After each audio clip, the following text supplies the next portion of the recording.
తెలంగాణ ముఖ్యమంత్రి రేవంత్ రెడ్డి వివిధ సందర్భాల్లో ఎంఆర్పీఎస్ కు అండగా నిలిచారని ఎంఆర్పీఎస్ వ్యవస్థాపక అధ్యక్షుడు మందకృష్ణ మాదిగ అన్నారు. ముఖ్యమంత్రికి ఒక సోదరుడిగా తాను అండగా ఉంటా అన్నారు. రాజకీయ ప్రయోజనాలకు అతీతంగా మేలు చేస్తామని ముఖ్యమంత్రి హామీ ఇచ్చారని ఆయన అన్నారు.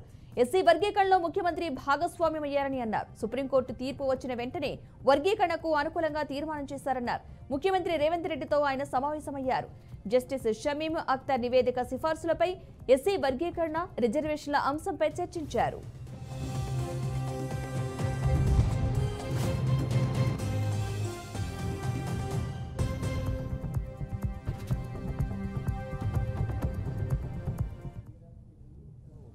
రేవంత్ రెడ్డి గారిని కలవడం జరిగింది.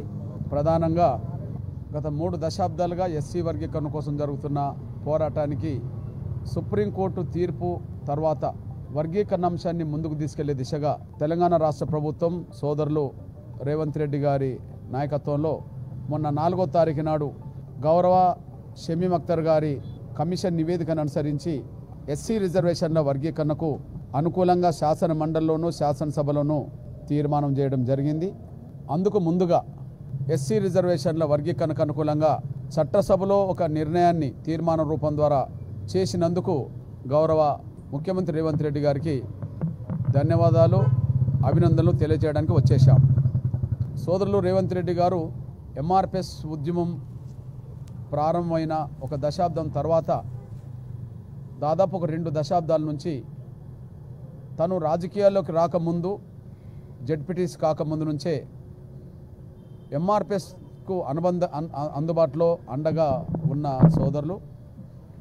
ఎన్నో సందర్భాల్లోనూ వర్గీకరణ ఉద్యమంలో భాగస్వామైన వ్యక్తి.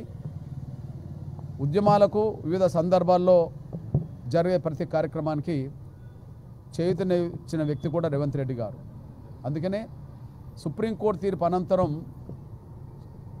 దేశంలో అందరికంటే ముందు శాసనసభలో వర్గీకరణకు అనుకూలంగా ముందుకు తీసుకెళ్తామని చెప్పి శాసనసభలో ప్రకటించడమే కాకుండా ఈరోజు షమీం అఖ్తర్ గారి నివేదికను ఆలస్యం చేయకుండా ఆమోదం తెలిపే విధంగా నిర్ణయాలు తీసుకోవడం జరిగింది. అందుకు మేము ధన్యవాదాలు చెప్తూనే, అయితే శాసనసభలో తీర్మానం జరిగిన దాని ప్రకారం వర్గీకరణను స్వాగతిస్తున్నాం.